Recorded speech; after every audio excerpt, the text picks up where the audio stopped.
నిర్ముక్త కర్మ ఉండనే, పనులు మానేయద్దు, ఫలితం మీద దృష్టి పెట్టకు, చదువుకో, హాయిగా చదువుకుంటే జ్ఞానం వస్తుంది కదా, మార్కులును డబ్బులు దేనికండి, జ్ఞానం వస్తుంది. అక్కడ ఆపేయాలి. ఉపాధ్యాయులు ఎప్పుడు మార్కుల గురించి డబ్బుల గురించి మాట్లాడదు. చదువుకోండి, జ్ఞానం వస్తుంది, జ్ఞానం వల్ల జీవితం సుఖంగా ఉంటుంది.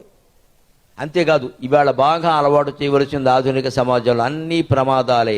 ప్రమోదాలు తక్కువ, ప్రమాదాలు ఎక్కువ. అందుకే ఏం చెబుతున్నాడు ఇక్కడ బమ్మెరపోతన గారు శతకంలో, పరమ ఆనంద విషాదములు సమముగా భావించి వీక్షించు. ఆనందాన్ని విషాదాన్ని సమానంగా తీసుకోవడం నేర్పాలి. ఆ విషాదంలో కూడా ఒక సౌకర్యం ఉంటుంది, అది నేర్పాలి.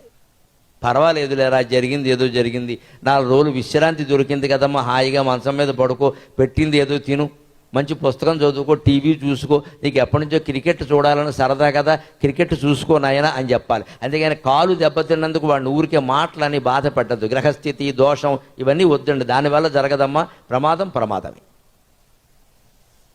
ఏదో జరిగిందమ్మా, డాక్టర్ గారు రెస్ట్ తీసుకోమని తీసుకో, బోళ్ళంతమందికి జరిగే ఏముంది దీనికి, నీకు కావాల్సిన క్రికెట్ మ్యాచ్ చూసుకో, పోనీ సినిమాలు చూసుకో, అక్కడ ఉండి కూర్చో, కాలక్షేపం చేయి, ఆయన ప్రోత్సహించాలి. ఇదే ఆనందాన్ని విషాదాన్ని సమానంగా తీసుకోవడం.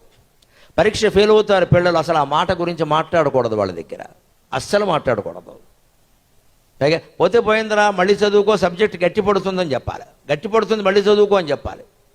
ఏమిటో వీడు ఒక్కడదే పరీక్ష పోయింది, మా ఇంట్లో ఎవరిది ఇలా జరగల అని తల్లి కానీ తండ్రి కానీ అంటే ఇక మీరు పట్టుకోలేరమ్మా, వాడు సాయంత్రానికి చచ్చిపోతాడు అన్యాయంగా. ఆత్మహత్యలు అక్కడే వస్తాయి. తల్లి తండ్రి కూడా వ్యతిరేకంగా మాట్లాడాక వాడు బతుకుతాడండి? ఖచ్చితంగా దాన్ని తీసిపారే, పెద్ద విషయం కాదు రాదే, అదే ఎందుకంత బాధపడుతున్నావు, దాంట్లో ఏముంది, ఇంకోసారి రాసుకొచ్చామా, లేకపోతే ఇంకో కోర్సులో చేరదాం, బోల్డ్ అవకాశాలు ఉన్నాయి, there are so many chances, బోల్డ్ అవకాశాలు ఉన్నాయి, ఒకటే దారా, జీవితంలో 100 దారులు ఉంటాయి అని చెప్పాలి, ప్రోత్సహించాలి. అదే చెబుతున్నాడు అక్కడ, ఆనంద విషాదాలు సమానంగా భావించాలి. అటువంటి పరమయోగికి నువ్వు కనపడతావు కానీ మామూలు వాళ్ళకి ఎందుకు కనపడతావయ్యా అన్నాడు.